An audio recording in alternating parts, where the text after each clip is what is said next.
dan juga belajar akan firman. Seperti hari ini Tuhan, walaupun ada gangguan listrik, tetapi itu tidak menghambat kami untuk beribadah bersama-sama, menaikkan pujian, doa, serta sebentar lagi belajar akan firman-Mu. Tuhan, walaupun udara cukup dingin saat ini, biarlah Engkau membantu kami untuk bisa berkonsentrasi. Tuhan, tolong setiap kami untuk memusatkan hati dan pikiran kami.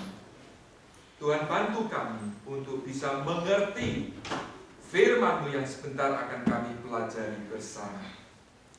Sebab itu Tuhan, kami mohon Engkau mengurapi baik hamba-Mu yang menyampaikan maupun jemaat-Mu yang menerima. Sehingga Tuhan, kami hari ini Engkau pimpin untuk mengenal firman-Mu sedikit lebih dalam lagi, dan kami boleh terus bertumbuh di atas dasar kebenaran. Tuhan, berkati jam ini, baik di ruangan di sini, di English Sanctuary, di kelas-kelas sekolah minggu, juga di gereja-gereja Tuhan di mana-mana. Biarlah kuasa Roh Kudus boleh Engkau curahkan atas kami sekalian. Terima kasih Tuhan, dalam nama Tuhan Yesus kami berdoa.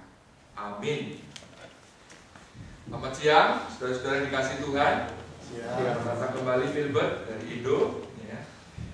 Saudara, mungkin baru sekali ini ya kita berbakti tanpa mikrofon. Seingat saya baru sekali ini saya khotbah di sini. Biasanya di situ. It doesn't matter, ya. Yang penting kita bisa tetap memuji Tuhan, karena puji-pujian itu yang penting keluar dari hati kita, ya, bukan oleh instrumen. Ada pendeta yang meninggal bersamaan dengan seorang lawyer. Saudara, mereka berdua ketika menuju ke pintu gerbang, orang-orang pada menyambut, saudara. Tapi pendeta ini perhatikan, yang disambut sebetulnya sang lawyer, saudara, bukan dia. Welcome, welcome lawyer, welcome. Gitu. Dalam hati dia pikir, kok bukan aku ya yang disambut-sambut, kok malah lawyernya gitu ya. Udah sampai di pintu gerbang, ketemu Rasul Petrus, dikasih kunci. Ini rumah yang akan kamu tempati. Oh ya, saudara, sang pendeta dapat kunci. Itu kunci apartemen, saudara. Sedangkan sang lawyer dapat kunci rumah besar, mansion. Pendeta ini makin penasaran, kok aneh ya? Aku pendeta, dia lawyer. Yang disambut dia. Sekarang ini yang dapat rumah besar, dia, bukan aku. Lalu dia memberanikan diri, Pak Petrus, tolong tanya ya, apa enggak salah ini? Ya. Kenapa? Ya, tadi waktu datang yang disambut dia, bukan saya. Sekarang saya dapat apartemen, dia dapat rumah besar. Oh, itu maklum ya. Di sini itu sudah banyak pendeta. Sedangkan dia lawyer pertama yang masuk surga. Nah, jadi pada surprise, saudara. Ya, itu tentu cuma cerita, ya. Karena sebetulnya kita semua nanti ya, bukan berdasarkan status, saudara ya. Saudara, minggu lalu kita sudah belajar kalau dosa itu merusak tatanan ciptaan Allah yang tadinya sungguh amat baik. Dosa menjadikan manusia budak iblis, sang pangeran kegelapan, atau the prince of darkness. Saudara yang kebetulan minggu lalu tidak mengikuti, bisa buka di www.moragachurch.org atau .com ya, di sana khotbahnya sudah dimuat supaya saudara bisa mengikuti, sebab ini bersambung terus, saudara. Kalau mungkin ketinggalan, mungkin agak sedikit bingung mengikutinya. Saudara, dosa memiliki dampak atas seluruh dimensi kehidupan manusia, ya, baik itu tubuh, jiwa maupun roh kita manusia. Akibat dosa, tubuh kita menjadi lemah, kita menjadi sakit-sakitan. Padahal waktu Allah menciptakan Adam dan Hawa, itu belum ada sakit penyakit, saudara. Tapi setelah kejatuhan mereka dalam dosa, baru muncul sakit penyakit. Akibat dosa, pikiran manusia menjadi gelap, sehingga pemikiran manusia cenderung menjadi antroposentris instead of theosentris. Ya, antroposentris berarti bertitik tolak dari manusia, melihat segala sesuatu dari sudut manusia yang memandang, bukan lagi dari Allah. Manusia menjadi selfish, cenderung mencari kesenangan atau kepuasan jasmaninya. Akibat dosa, manusia terputus relasinya dengan Allah, sehingga ia sulit untuk bisa mengerti, memahami kehendak Allah. Tapi saudara, ada good news, puji Tuhan. 2000 tahun yang lalu, malaikat Gabriel mendatangi Bunda Maria.